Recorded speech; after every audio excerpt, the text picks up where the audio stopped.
नाम का मतलब क्या है? इतना खूबसूरत नाम अशल। बहुत ज़्यादा रोशन चमकदार। अशल यहाँ तक कैसे पहुँचा? मेरे एक्सपीरियंसेस आई वुड से बहुत I think were the main driving force for me. Perfect गाना बना के गया हूँ और अब्बा जी ये है गाना, तो अब्बा ने कहा बेटा ये क्या किया? ये तो आपने बॉल जो है ना बाहर फेंक दी है स्टेडियम से। मैनिफेस्ट किया था ये सब?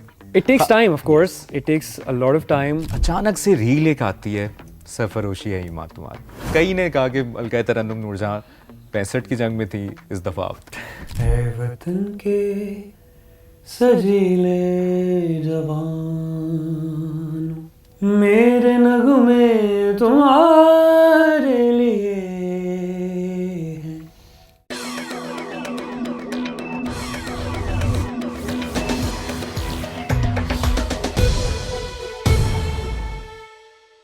अस्सलाम वालेकुम जी, कैसे हैं आप लोग? उम्मीद है आप लोग बिल्कुल ठीक ठाक होंगे। जियो पॉडकास्ट की एक और एपिसोड के साथ आपकी खिदमत में हाजिर हैं। मैं हूं मुबशर हाशमी। जियो पॉडकास्ट में हम मुख्तलिफ सेलिब्रिटीज़, एक्टर्स, म्यूजिशियंस, क्रिकेटर्स से आपकी मुलाकात करवाते हैं और उनकी इंस्पायरिंग स्टोरी आप तक पहुंचाते हैं और उनसे सीखने की भी कोशिश करते हैं और उनकी वो बातें, वो कहानियाँ जो आज तक सामने नहीं आई, वो आप तक पहुँचाने की कोशिश करते हैं और उनसे इंस्पायर होते हैं।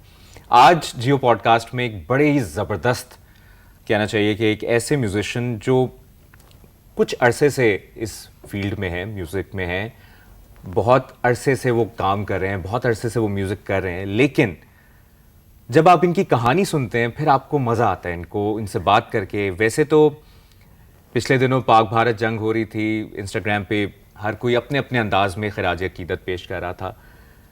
इंस्टाग्राम रील्स को देखते हुए, स्क्रॉलिंग करते हुए एक रील सामने आती है और वो रील थी, सरफरोशी है ईमान तुम्हारा, जो रतों के परस्तार हो तुम। जब वो सुना और इनकी आवाज़ में सुना, इनका फिर इनकी प्रोफाइल तक लोग गए और मैंने उन दिनों जिसकी प्रोफाइल देखी पाक इंडिया वॉर में, सिंस हर कोई फॉलो कर रहा था, तो इनकी जब आवाज़ सुनी, इनकी शेयरिंग देखी, कमेंट्स देखे, तो फिर वाकई अंदाज़ा हुआ। और उनमें बहुत से कमेंट्स ऐसे थे कि 1965 में मलका तरन्नुम नूरजहां को सुन के सब मोटिवेट हो रहे थे उस जंग में, और 2025 में इनका नाम सामने आया।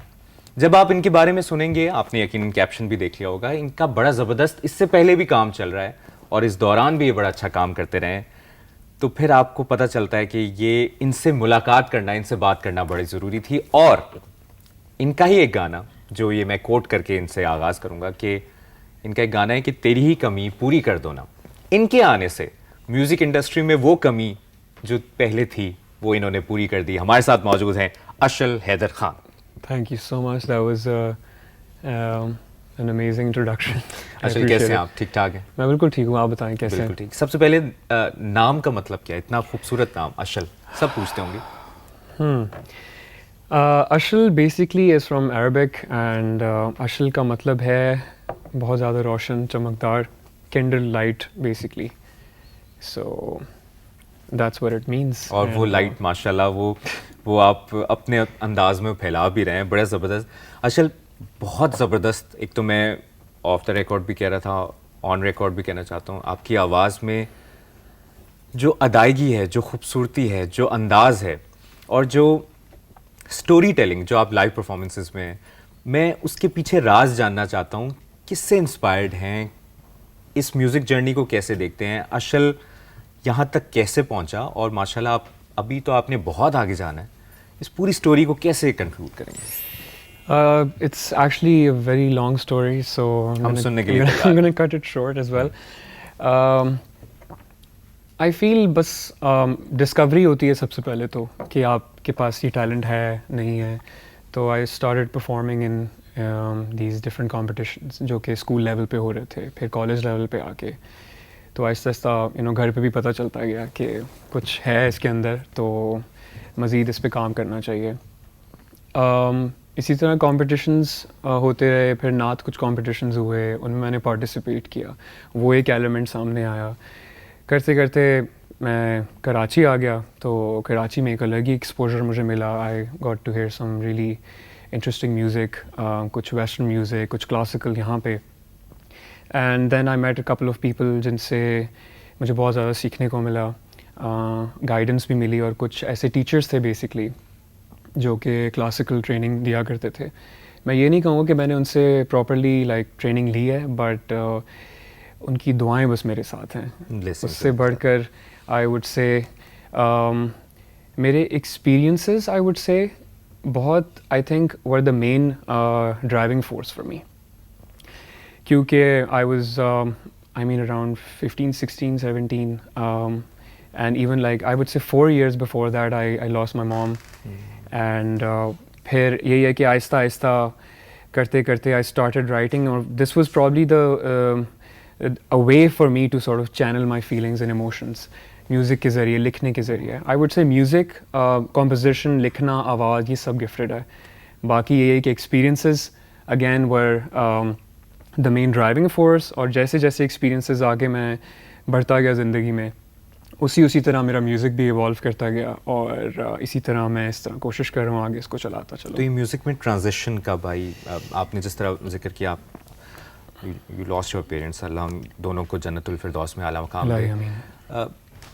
इस दौरान ये ट्रांजिशन आई, या उन्होंने वो चीज़ देखी, स्ट्रगल देखी, और फिर वो वाले म्यूज़िक जर्नी में चेंज कैसे आया? आई फील उस वक्त मैं छोटा था तो मुझे इतना ज़्यादा फील हुआ था. ऑफ कोर्स, तो वो एक वॉइड होता है बेसिकली जब बचपन में ही, when you lose a parent, तो आई फील वो कहीं ना कहीं रहता है गैप आपका. तो वो फीलिंग मेरे साथ हमेशा चलती रही है, और आई थिंक कि एक वक्त आ जाता है कि जब वो बहुत ज़्यादा आप you get stuck in life, it's a loop and you can't get out of it. तो आई थिंक अल्लाह आपको फिर कोई ऐसी नेमत दे देता है, कोई ऐसी ब्लेसिंग दे देता है, कोई गिफ्ट दे देता है ऐसा, जैसे कि जैसे शायर होते हैं वो लिख लेते हैं, जैसे कंपोज़र्स होते हैं वो कंपोज कर लेते हैं.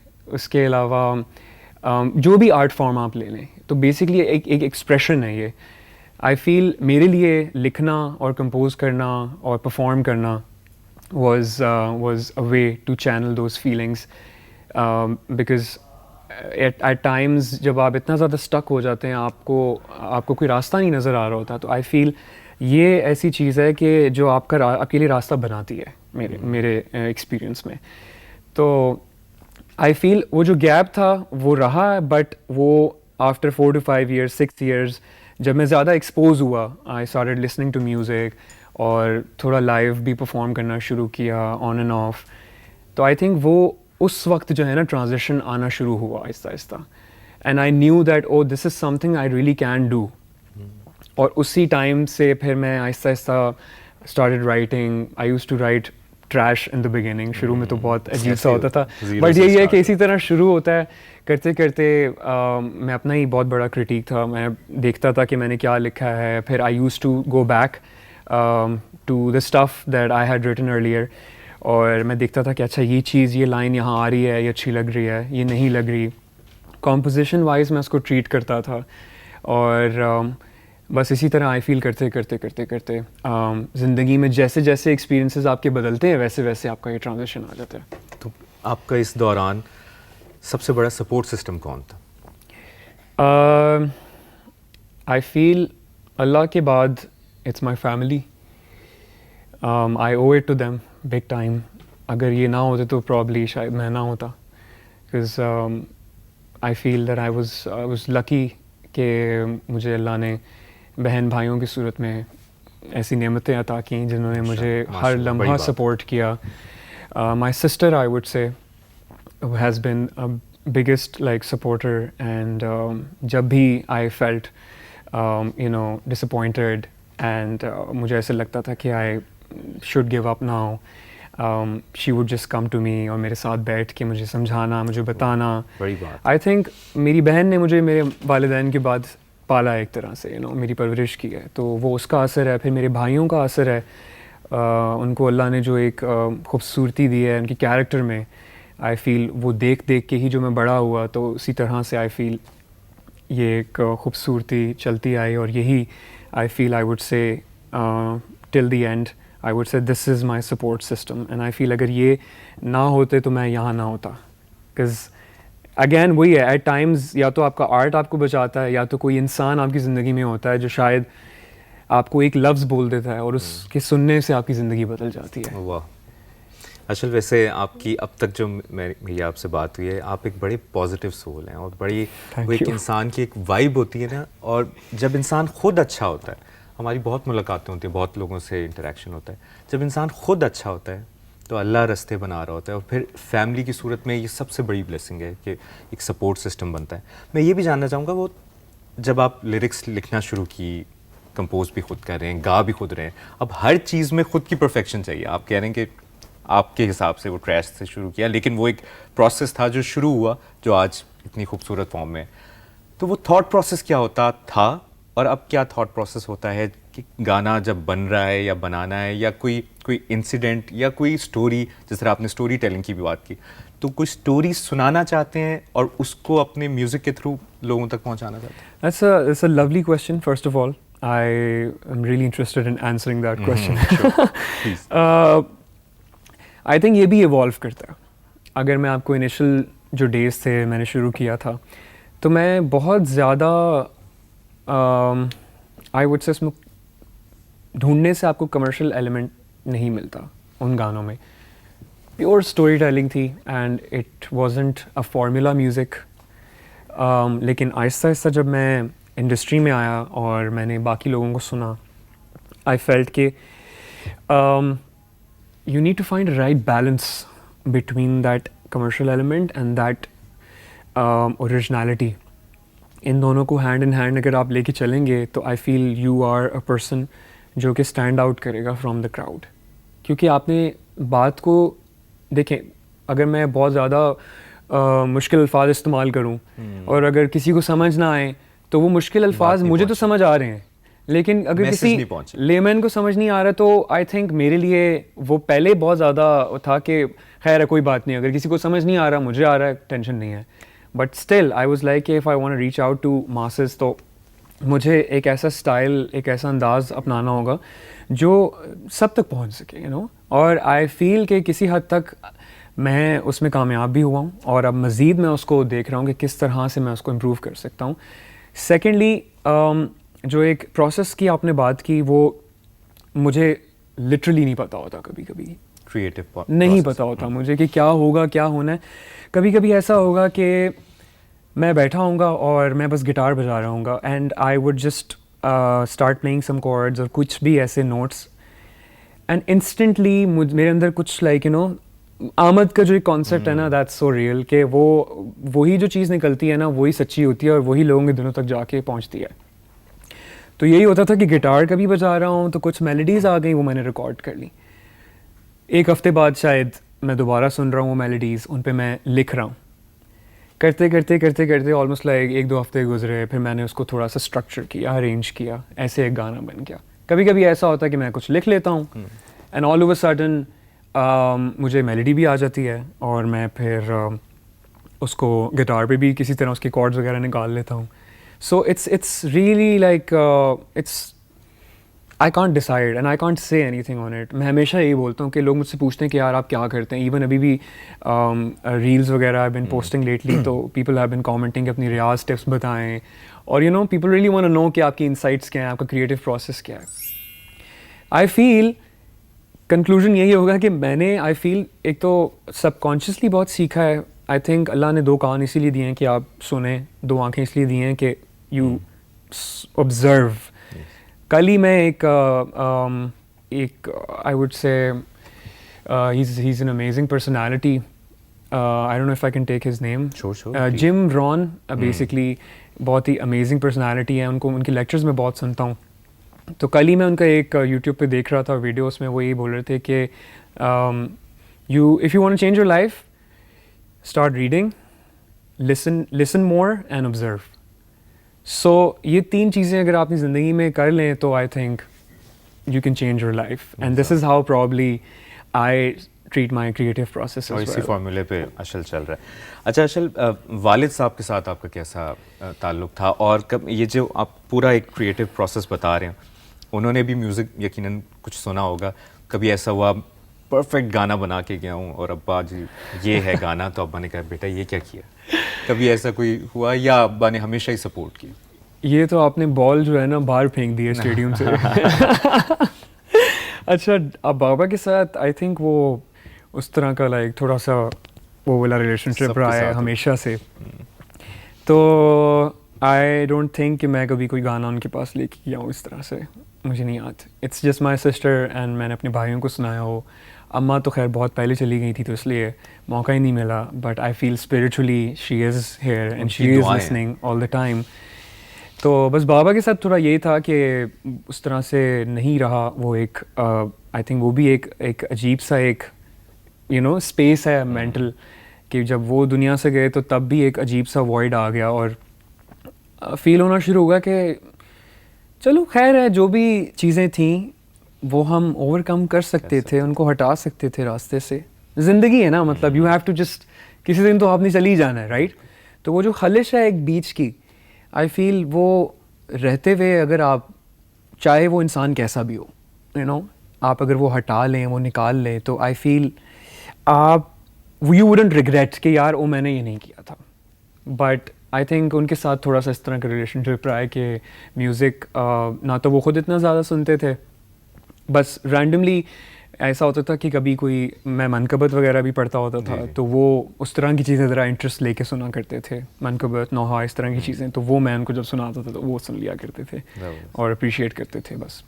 तो बाकी मेनली ये है कि आपने अपनी बहन की बड़ी सपोर्ट बताई, तो क्या कभी ऐसा हुआ कि बहन ने कहा बेटा गाने बहुत अच्छे गा रहे हो लेकिन ये वाला गाना जो है ना समझ नहीं आ रहा, या उन्होंने कहा कि नहीं तुमने अब बना दिया तो सपोर्ट सिस्टम, एक होता है ना सपोर्ट सिस्टम ये वाला कि आप को सपोर्ट करें लेकिन बेटा ये रहने दो, कभी ऐसा हुआ या हमेशा से ही?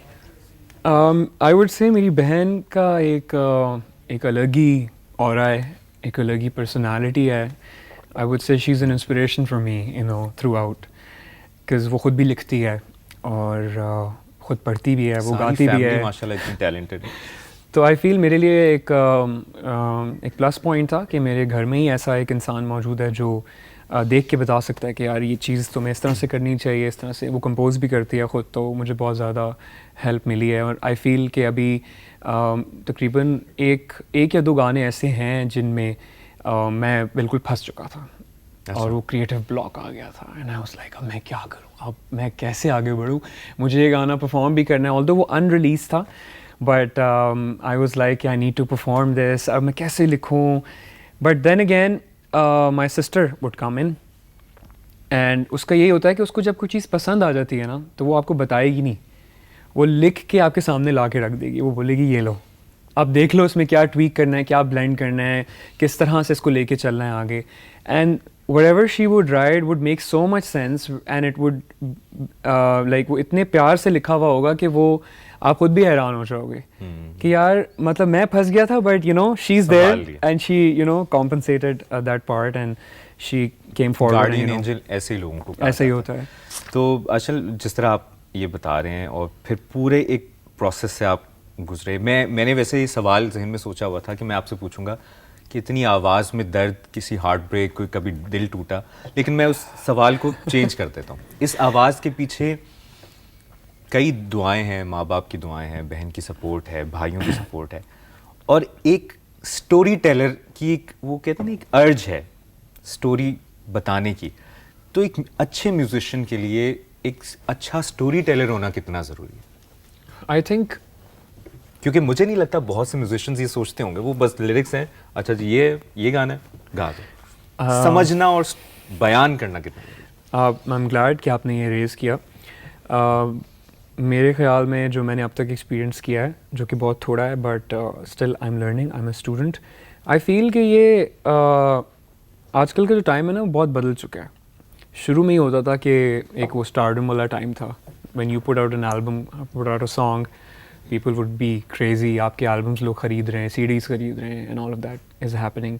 But nowadays it's more about the story. I feel it's always been about the story, but nowadays due to social media it's not that oh I made a song, I put it out, guys link in bio, listen to my new song out now, ये सब bogus हो गया है। आप कहानी क्या सुना रहे हैं, क्योंकि जो फैंस हैं, जो सुनने वाले हैं, उनको वो चीज़ अपनी ज़िंदगी में महसूस करनी है कि वो सुने तो उन्हें पता चले कि यार हाँ ये एक्सपीरियंस हमने भी किया है, like this is something that we went through as well. तो वो चीज़ रिलेटेबल बनाना, वो जो basically that's what I am trying to do. I am trying to bridge that gap between my songs and the story behind the songs. और I feel लौटा की हम बात कर रहे थे ऑफ द रिकॉर्ड, तो I think this is the right time to mention बिल्कुल अबाउट. मैं ये ज़रूर जानना चाहूँगा. लौटा आपका एक गाना आ रहा है जिसमें 2023 में आपने लिखा, और उसकी बड़ी प्यारी सी लाइन है कि तू ये बता तू कहाँ गया, और तू ये बता क्यों गया, तू वक्त अब हो गया लौट आ. सो ये गाना basically again I wrote the song in 2023, और there is a producer friend of mine, Ibrahim Qazi, who produced the song. He sent an instrument. Basically, I played a guitar and I posted a reel. उसने उस reel से पूरा instrumental बनाया. अच्छा. उस instrumental को उसने मुझे भेजा and I was surprised कि ये कैसे तुमने बना लिया. And he's like कि इस पे कुछ try करो. Again, एक ऐसा दिन था जब I saw my sister. She was missing a mom बहुत ज़्यादा. और I used to work as well at that point of time. तो मैं office गया and I had a night shift, I remember. और मैंने इंस्ट्रूमेंटल सुना और मैंने काम तो छोड़ दिया, क्योंकि जब लिखने विखने की चीज़ें होती हैं और तो जब दिमाग लगाना होता है आपसे काम नहीं होता. मैंने लिखना शुरू कर दिया एंड आई लिटरली पूरा गाना मैंने लिख दिया ये. और क्या थी लिरिक्स? तू ये बता क्यों गया, वक्त अब हो गया लौटा, आज की शाम भारी रही, आज की शाम भारी रही, याद हर सांस तुम्हारी रही, भले एक शाम ही सही, वक्त अब हो गया लौट आ,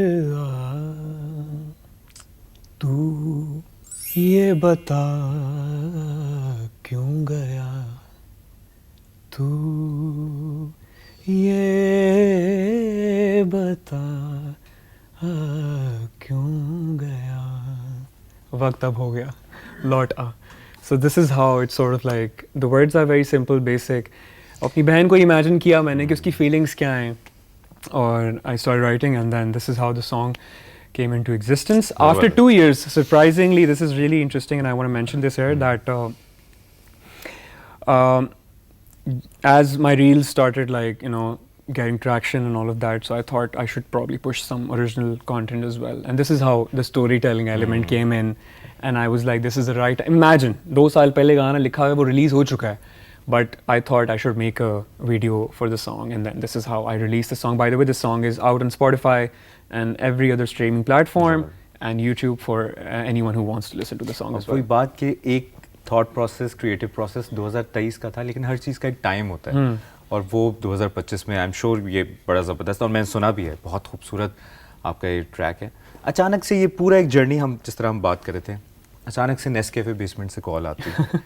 वो क्या प्रोसेस, वो आपने किस तरह से उस चीज़ को एक्सेप्ट किया कि यार एक्सपेक्ट कर रहे थे कि कॉल आएगी, और मेरे हम 6 महीने पहले आपका एक नेस्कैफे बेसमेंट में गाना I think 2023 July type month में मुझे मैसेज आया था ऑनलाइन, जो एजेंसी बेसिकली कर रही थी, उनका में से कोई एक रिप्रेजेंटेटिव था उनका, and he reached out to me. Message आया, मैंने मैसेज खोला नहीं था, इट वाज अ रिक्वेस्ट, वो जो रिक्वेस्ट्स में चला जाता है मैसेज. पहले तो मैंने समझा कोई होक्स वगैरह, कोई लाइक यू नो कोई स्कैम वगैरह चल रहा है ये, because all of a sudden someone's messaging me कि oh I want to talk to you about Nescafe basement season 6 and stuff. Then I ignored, and then that person commented on one of my reels or any post I remember. Then I was like, yeah, I should probably reply and get to know about him कि क्या scene है और किस तरह से हो रहा है, क्या हो क्या रहा है basically, you know, so that I know and then I can make a decision on it. इसी तरह बस I think वो communication होती गई, और फिर we were given these producers जिनके साथ हमने काम करना था, and luckily I got Talal Qureshi. He's one of the best producers in the country. Talal bhai has been amazing, like support during the process. और उनके साथ बस एक स्टूडियो का सेशन हमने किया, and then इसी तरह उन्होंने मुझे अपने इंस्ट्रूमेंटल सुनाए और मैंने बस वो गाना लिख दिया. It's a पंजाबी hook, थोड़ा सा आजकल का जो वाइब है उस हिसाब से ही उसको मैंने बना दिया, and then that became the song, you know. और मज़ेदार एक्सपीरियंस रहा? बेहतरीन था, आई वुड से. There are some things, of course, that again it was something that was new to me. But I feel जैसे जैसे इंसान आगे बढ़ता है तो वो चीज़ें इम्प्रूव होती जाती हैं. बेहतरीन. अच्छा, क्योंकि आप कवर सॉन्ग्स भी करते हो, आपके इंस्टाग्राम पे हम मुख्तलिफ रील्स देखते हैं, लेकिन मैं आपके म्यूज़िक पे ज़्यादा बात करना चाहूँगा. तेरी ही कमी पूरी कर दो ना, जो मैंने अभी इंट्रो में भी कहा है, बहुत प्यारा और इतना एक खुशगवार सा. मुझे लगता है ये वो ट्रैक है जो आप सुबह सुबह जॉगिंग पे जा रहे हो या ब्रेकफास्ट करने दोस्तों के साथ बाहर जा रहे हो, कोई संडेज़ के, वो वाला ट्रैक है. उसका एक बताएं, वो कैसा एक्सपीरियंस रहा और उसका कैसा फीडबैक आया, और आपने वो गा के भी सुनाना. बिल्कुल, मैं आपको गा के भी सुनाऊंगा. ज़रूरी है, I think is really really close to my heart. ज़रूरी है कि कहानी मैं आपको अगेन स्टोरी ज़रा सुनाता हूँ. वो यही है कि बस एक दिन मैं ऐसे ही बैठा हुआ था और मेरे कुछ फेवरेट कॉर्ड्स थे, मैं वो बजा रहा था. एंड रूम में बैठे हुए बहता लहरों में बहता हुआ सा, you know, this line came to my mind. आसमां की ऊंचाइयों में ढूंढता रहा. एंड देन इसी तरह करते करते करते मैंने वो पूरा वर्स कंप्लीट किया. और जब मैंने विजुअली इसको इमेजिन किया तो मुझे बहुत एक, I don't know, it was a different feeling, you know. It's kind of a love song and there is this sadness but there is this happiness in the song as well. उम्मीद है. Exactly. फिर उसके बाद coarse में आप जब जाते हैं तो तेरी ही कमी ही तो है, पूरी कर दो ना ज़रूरी है. It's just a 2-liner chorus. It's very, I would say it's really adorable. और जब वो पूरी कर दो ना है ना, वो एक अर्ज भी है, एक उम्मीद भी है और एक ख्वाहिश भी है. यस है. तो चलो, आपसे हम मुलाकात भी ज़रूरी थी जो हो गई, और बातें भी ज़रूरी हैं जो हम कर रहे हैं, लेकिन आपसे गाना भी ज़रूरी है, तो प्लीज़ ज़रूरी है.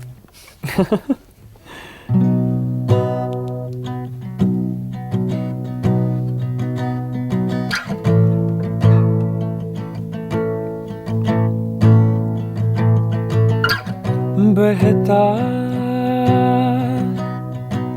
लहरों में बहता हुआ सा,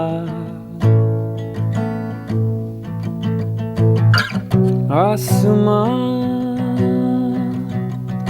की ऊंचाइयों में ढूंढता रहा. मेरा जुनून है बढ़ने लगा. मैं खोकर तुझे संभल ना सका. तेरी ही कमी तो है, पूरी कर दो ना ज़रूरी है, ज़रूरी है, ज़रूरी है.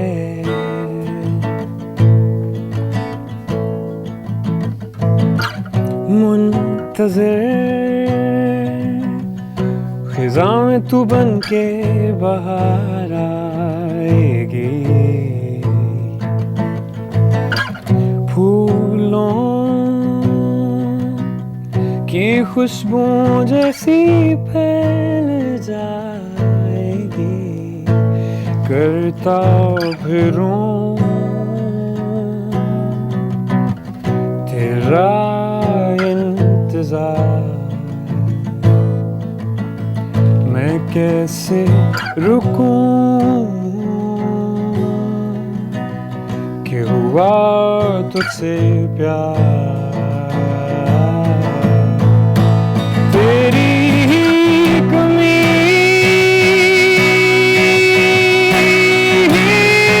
तो है, पूरी कर दो ना ज़रूरी है. तेरी ही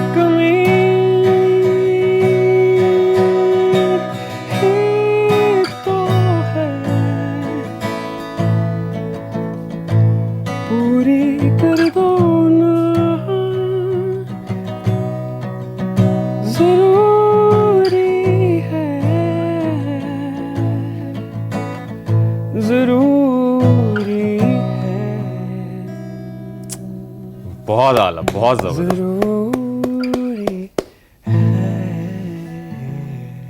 मेरे ख्याल में इस ट्रैक को सुनने के बाद दोबारा सब जाएंगे स्पॉटिफाई पे, सर्च करेंगे यूट्यूब पर, और बहुत प्यारी आवाज़ और एक ताजगी है आपकी आवाज़ Thank you में, so और much. ये बहुत रेयर, और वही जो मैंने इंट्रो में कहा कि म्यूज़िक इंडस्ट्री में जो कमी थी वो आपने पूरी कर दी है, you. माशाल्लाह। I'm humbled. अच्छा जी, Also, before we move on, I'd like to mention Turhan James. He produced the song, and what an amazing guy, of course, to work with. He's that proactive guy who's always ready to like create and move. So, yeah, I really wanted to mention him. And this song is out on Spotify, Apple Music, all the streaming platforms. Also, ज़रूरी है कि एक बहुत cute सी video भी है YouTube पे. हमने देखी, So मैंने देखी। I'd love everyone to go watch that as well. अच्छा, ये भी साथ में बताएं, क्योंकि हम साथ साथ अब आपसे सुनते भी रहेंगे, एक सोलो सॉन्ग निकालना और एक कोलैबोरेशन के साथ जिस तरह, इसमें कितना डिफरेंस होता है कि किसी एक और माइंड का आपके साथ जुड़ जाना वो ऐड ऑन करता है, या आपका एक डिफरेंट एक्सपीरियंस होता है? I think दोनों before cases। collaboration, I feel you need to spend time with the person and get to know that person, उस बंदे की energy कैसी है, because that's what I make sure. अगर energies अच्छी हैं and you can be friends with that person and that person is open to ideas, वो ideas को सुनता है, appreciate करता है, वो चाहे कितने भी trash लग रहे हों, but still you would listen and say, oh, अच्छा, if you're presenting this idea, ठीक है, सुनते हैं, let's try it, अगर अच्छा लगता है तो चलेंगे, otherwise नहीं। तो एक ये जो mentality है ना, ये जिस बंदे में होती है उसके साथ कोलैबोरेट करने का मज़ा भी आता है। दूसरा इसका एक जो फैक्टर है वो ये है कि you can tap into each others like audiences, जो भी ऑडियंस आपकी है, और ये अरसे से चलता आ रहा है। अशल, आप क्या चाहते हैं कि जब अशल हैदर खान कोई सर्च करे इंस्टाग्राम पे, यूट्यूब पर, तो फैंस को क्या मैसेज जाए आपकी म्यूज़िक के थ्रू? क्या स्टोरी जाए? क्या आप चाहते हैं कि उन तक वो कैसी वाइब पहुँचे जब वो आपकी म्यूज़िक को सुने?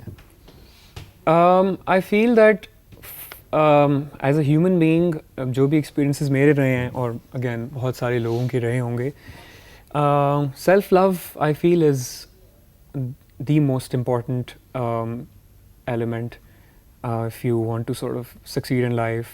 खुद से प्यार करना, खुद से बात करना, और खुद की सुनना, तो मुझे ऐसे लगता है कि वो जो इंसान करता है वो फिर अगेन वही इंसान फिर वो Execute एनर्जी कर दूसरों पाता है, तक पहुंचाता है, वो पॉजिटिविटी उसके अंदर आती है कि वो दूसरों के लिए कुछ कर सकता है। अब वो कुछ भी हो सकता है, मेंटली सपोर्ट करना, किसी भी तरह, किसी भी फॉर्म में किसी का साथ देना, it really differs and it varies. अच्छा, मैं ये कह रहा हूँ कि आई फील एक तो सेल्फ लव है, दूसरा आई वुड से हीलिंग है, हीलिंग का एक एलिमेंट बहुत है। And I have gotten this a lot when people listen to my songs, that whenever I listen to this song it just calms their like mind as well, वो उनके दिमाग को भी सुकून देता है, उनके दिल को भी सुकून देता है। And I also pray to Allah, जब भी नमाज़ पढ़ता हूँ या जब भी कुछ भी ऐसी बात होती है अल्लाह से, तो मैं यही कहता हूँ कि मेरा म्यूज़िक, मेरा आर्ट ऐसा हो कि लोगों के दिलों को सुकून पहुँचाए। हीलिंग। तो ये एक 2-3 एलिमेंट्स थे जो I could think of right now, may be आगे कुछ और भी हो जाए ऐड। अशल, हीलिंग की आपने बात की, और कई ऐसे म्यूजिशियंस हैं जिनके गाने हम सुनते हैं या जिनको हम काफ़ी अरसे से सुन रहे हैं, और आपको लगता है कि आपकी कोई थेरेपी चल रही है, और वो उनमें सबसे, मेरे ख्याल में, मैं अक्सर ये पॉडकास्ट में जिक्र करता हूँ, उनमें टॉप ऑफ द लिस्ट, जिसकी वजह से मेरा आपसे बात करने का भी एक अकीदत बढ़ गई थी कि आप भी काविश के बहुत बड़े फ़ैन हैं, मैं भी जाफ़र ज़ैदी का दीवानगी की हद तक हम उनके फैंस हैं, उनका म्यूज़िक। और वो कुछ म्यूज़िक ऐसे होते हैं जो शायद राइट ऑडियंस के लिए बने होते हैं, उसके लिए ये नहीं होता कि वो बिलियंस में जाए, मिलियंस में जाए, कुछ लोगों के लिए होता है, लेकिन वो हीलिंग प्रोसेस। और ऐसी स्टोरीज़ हैं काविश के म्यूज़िक को लेकर, कोई हॉस्पिटल में था, कोई कहीं पे था, और कोई ना कोई हार्ट ब्रेक से गुजर रहा था, लेकिन उसने बड़ा एक रोल प्ले किया। तो काविश के बारे में, काविश से भी आप इंस्पायर्ड हैं या आपने काविश के म्यूज़िक को बहुत सुना है? मैंने आपकी अक्सर रील्स में देखा है, तो मैं चाहूँगा कि आप तेरे प्यार में अक्सर गाते हैं, फासले अक्सर गाते हैं, तो आप वो भी सुनाएं, और काविश के बारे में आप कुछ अगर कहना चाहें। I feel कि उनकी compositions, जाफ़र भाई is a phenomenal artist, singer, composer, writer, उनकी राइटिंग में जो एक स्टोरी टेलिंग है, मतलब I feel that's the pinnacle, कि मतलब किस तरह से वो उन छोटे छोटे इमोशंस को, फीलिंग्स को पोर्ट्रे करते हैं. I mean I am really inspired of course by him. और उनके गाने इतने आसान नहीं है. ऐसे और ही जब है. वो आपने फासले भी गाया था, बड़ा मुश्किल था. तो मैं चाहूँगा कि आप मैं थोड़ा सा आपको तेरे प्यार में सुना सुना देता हूँ. Basically I add my flavor in this बिल्कुल song, you know. इसकी खास बात ही है. And आप that's what makes it a little more special again for me as well and for people who are listening.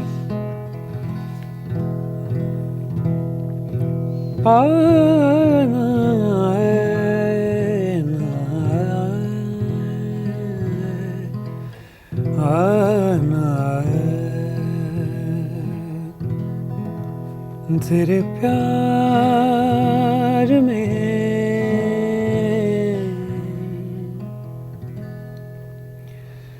दिल हार के मैंने क्या पाया, क्या गवाया. तुझको चाहा, तुझको पूजा, मैंने तुझे दिल में बसाया. तेरे लिए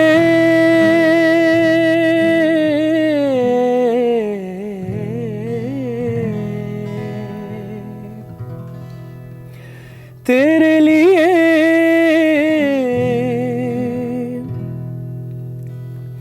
ऐ बेवफा कैसे जिया है, क्या क्या किया तेरे प्यार में.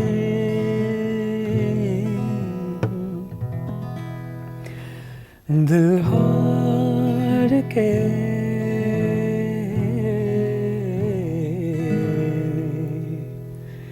मैंने क्या पाया, क्या गवाया. काविश के गानों को छेड़ा-छाड़ी करना भी आप जैसी आवाज़ ही रिस्क ले सकती है. लेकिन बहुत प्यारी आवाज़, और ये इतना प्यारा सॉन्ग वैसे ही जाफर भाई का है. Surprisingly, I really was against doing covers, and this is probably the first cover that I did when I was performing. It was for the very first time at Club 432 in Karachi. वही Exactly. तो वहीं से बस शुरुआत हुई थी performance की. And Irfan Ali Taj, I'd like to mention, he's like a big brother, an amazing musician himself, you know. He's from Chitral, and he called me and he's like, Ashal, performance hai. And I'm like, why not, anything for you. So I went in, such a beautiful guy, and मैं देख रहा था audience भी बड़े मजे की थी. exactly, oh, आपको my आपके साथ God, चल रही थी. I cannot begin to tell you कि वो कितनी खूबसूरत audience थी. To this day, Yes. I remember. ज़रूरी है, साथ by the way, I was singing it for the very first time. It was unreleased. लोगों को मैंने पहले पूरा गाना सुनाया और मैंने उनको बोला कि would you like to sing the chorus with me, and they're like, okay, yes. And then I started singing. Everyone was singing. It was goosebumps for me because it was the very first time कि कोई मेरा अपना गाना audience गा रही है. Audience, like, you know, I was so moved by that कि कोई like audience मेरा गाना गा रही है, you know. It was so moving and captivating for me that I mean that gave me that energy and motivation to sort of like move forward, I would say. Ashal, manifestation पे यकीनन आपका belief है. बिल्कुल. और ये कहीं ना कहीं मैनिफेस्ट किया है आपने. वो जो कहते हैं ना लॉ ऑफ अट्रैक्शन में हम अक्सर ये बात करते हैं कि कुछ ना कुछ सोचा होता है, तो आज वो ऑडियंस कल को बहुत बड़े बड़े लेवल पे इंशाल्लाह आप परफॉर्म कर रहे होंगे. तो मैनिफेस्ट किया था ये सब ज़िंदगी के किसी मोड़ पे? You always dream, right? I used to be very nervous, you know. I used to see other artists जो perform कर रहे होते थे, तो मुझे एक मेरे अंदर एक there was a spark in me कि कभी मैं भी ऐसे करूं. और specifically when an artist would sing their own song and then people would sing to that song, वो मेरे लिए बहुत moving था. वो एक moment था कि I want to have that moment in my life anytime soon कि जब मैं अपना गाना गा रहा हूँ और लोग मेरे साथ गा रहे हों. And I manifested that and that happened as well, you know. अभी मैंने आपको story सुनाई है उसके बारे में. So I think जो कुछ सोचा वो हो रहा है Aahista Aahista. it takes time, of course. It takes a lot of time, of course. And ये नहीं कि आपने बस manifest कर लिया और आप बैठ गए, उसके but लिए कोशिश है. action, yeah. कोशिश है. तो अशर कभी ख्वाहिश है, ऑब्वियसली हर म्यूजिशियन की एक बेंचमार्क है Coke studio.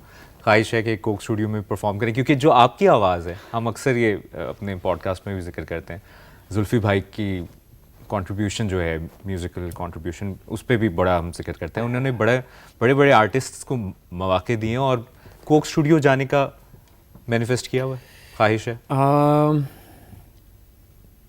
I wouldn't say मैंने manifest किया हुआ है, but if there is space for collaboration and if you know they call me for anything, then I would consider it, of course, inshallah. और अगर ऐसा कुछ you know हालात पैदा होते हैं, बिल्कुल, और हो जाएंगे hopefully अच्छे हालात हो जाएं तो फिर definitely. वैसे आपने क्या सोचा हुआ है कि एक होता है ना म्यूजिशियन का भी एक कहीं ना कहीं एक गोल है. गोल क्या है अशल का? यहाँ परफॉर्म करना है, इसके साथ परफॉर्म करना है, इस म्यूजिशियन को सारी ज़िंदगी देखा, आज उनके साथ गाना बनाना है, किसी बड़े कोई सोचा हुआ है कि यहाँ पर जाके लाखों के मजमे के सामने परफॉर्मेंस करनी? I would say I want to work on my music और जो कहानियाँ मैंने लिखी हैं वो लोगों तक पहुँचाना चाहता हूँ. And it's not just this region, of course, other countries as well. तो एक globally I want to take my music like globally, और वो story telling ऐसी हो कि हर बंदा उसको सुने, regardless of the language barrier, of course. So उसको मैंने musically भी इतना strong बनाना है, but still the organicness, the rawness of the music has to be there always, you know, because that is what people connect with. So यही गोल है कि यार प्यार करना है, प्यार बांटना है, म्यूज़िक के थ्रू हील करना है लोगों को, और लोगों की कहानियाँ सुननी है, अपनी कहानी सुनानी है और आगे बढ़ते जाना है बस. ज़बरदस्त. तो इस स्ट्रगल के दौरान जब एक ऑब्वियसली हर बंदा एक प्रोसेस से गुजरता है जिस पे हम बात भी करें, कभी फ्रस्ट्रेशन भी हुई कि यार मेरी इतनी मेहनत, मैं ये कर रहा हूँ, अगला ये कर रहा है फ़ौरन, या एक उस प्रोसेस पे आपका बिलीफ है कि नहीं मेरा टाइम, वो अपना टाइम आएगा? फ्रस्ट्रेशन तो पड़ रहा है. जो लोग सुन रहे हैं ये I would address them all. और मैं जितने भी मेरी एज ग्रुप के जो यंग लोग हैं, मुझसे छोटे मुझसे बड़े, जो भी स्ट्रगल कर रहे हैं, सबके लिए यही है कि फ्रस्ट्रेशन आएगी, बिकॉज जब आप अच्छा काम करना चाह रहे होते हैं तो ज़ाहिर है you get frustrated as well in the process. But I would say कि फ्रस्ट्रेशन को लेके बैठ ना जाएं. बस आई थिंक मैंने एक जगह एक बात सुनी थी, I think it was a TED talk, I don't know if I could take that name, ले लेना. बट सो वो एक टॉक थी जो मैंने उसमें एक सेंटेंस था कि feel the fear and take action anyway. वाह. Feel the frustration and take action anyway. you're a human being, right? मतलब इंसान है आप. फ्रस्ट्रेशन आप फील करें, आपने कन्फ्यूजन आप ज़ाहिर आएगी, एज अ क्रिएटिव तो बिल्कुल आएगी, क्योंकि जो क्रिएटिव्स हैं उनका तो दिमाग ही भरा हुआ होता है ऐसी चीज़ों से, बिकॉज यू नो व्हाट, वो इतनी सारी और चीज़ें ज़िंदगी में चल रही होती हैं, and then they have to focus on creating something and then putting that out. It's not just creating that, putting that out and then sort of thinking about other people कि यार वो क्या सोचेंगे इसको देख के. तो आई थिंक यही है, फ्रस्ट्रेशन आती है, उसको महसूस करें, बट पॉइंट इज़ कि उससे उसका वो जो पैटर्न है उसको तोड़ें, take action and I think execute करें अपने. Definitely. And also do not overthink. As a musician, as a creative, as a singer, songwriter, composer, as a human, even as a human, कोई भी profession हो, I would say कि ज़ाहिर है अब क्योंकि म्यूज़िक जो है ना वो बहुत एक सीक्रेट चीज़ है, लाइक वो बहुत खूबसूरत चीज़ है कि अगर आपने एक गाना आपके पास आया है और अगर आपने उसको कहा कि इसमें ये अच्छा नहीं लग रहा, इसमें ये ऐड कर दें, इसमें वो एलिमेंट ऐड कर दें, आपने बोला कि अच्छा ये फाइनल हो गया है, अब इसमें नहीं ये इसमें कुछ कमी है, तो वो जो थोड़ा सा है ना, जैसे बोलते हैं ना कि खाना अगर थोड़ा सा पेट आपका भूख रह जाए तो छोड़ दिया जाए, उसी तरह इसको भी छोड़ दें and just put it out, you know. वो एक ऑर्गेनिकनेस अगर ख़त्म हो गई तो। असल वैसे आप म्यूज़िक से हटके एक मोटिवेशनल स्पीकर और स्टोरी टेलर बन जाए ना, तो यूट्यूब पे आपके मिलियंस में सब्सक्राइबर्स हो आपकी यार। इस तो एज में आपके पास इतनी कंप्लीटनेस है अपनी बात में। आप वो जो जाफर भाई का ही वो गाना है ओ यारा, जिसमें अंदर तेरे राज कहीं है, कि उसमें ये नहीं है कि आपकी सब कुछ सही हो जाएगा लेकिन फिर तू संभल जाएगा। तो ये आपकी आवाज़ में और आपकी म्यूज़िक में और आपकी पर्सनालिटी में नज़र आता है कि वो एक्सेप्टेंस है। Thank you. अच्छा, 9 और 10 में आती है, भारत की तरफ से एक शर्मनाक हमला होता है, पाकिस्तान उसका जवाब देता है। इस दौरान हर कोई अपने अपने अंदाज में ट्रिब्यूट पेश करता है आर्म फोर्सेस को, पाक अफवाज को। अचानक से रील एक आती है, सरफरोशी है ईमा तुम्हारा। वो रील बनाने का प्रोसेस मैं जानना चाहूँगा कि क्या थिंकिंग प्रोसेस था कि यार बनाएं, अपलोड करें, और वो अपलोड होने से लेके वायरल होने तक जहन में था कि वो इतनी वायरल हो जाएगी कि वो लिटरली लोगों के हज़ारों में कमेंट्स थे उसमें, और कई ने कहा कि अलकायदा तरन्नुम नूरजहां 65 की जंग में थी, इस दफ़ा आप। तो वो क्या feeling? That was a big compliment of course and बड़ी इंटरेस्टिंग स्टोरी है और मैं चाहूँगा वो सुना के फिर आप। मैं बिल्कुल सुनाऊंगा आपको। अली मेरा भाई, he was we had breakfast and Ali was like कि अशल एक काम करो, वैसे भी ये इस तरह से सिचुएशन चल रही है तो can you like upload a reel कुछ गा के ए वतन के सजीले जवानों। And I was not really sure about it कि मैं करूँगा या नहीं करूँगा, बट उसी दिन I went to the studio and there was a lot happening. मैंने वैसे सोचा नहीं था, but at the back of my mind वो चीज़ मेरे चल रही थी दिमाग में कि कर लूँ या ना करूँ। बस फिर रैंडमली मैंने बैठे हुए उसका एक शेर गा दिया और वो मैंने रिकॉर्ड करके और वो मैंने पोस्ट कर दिया।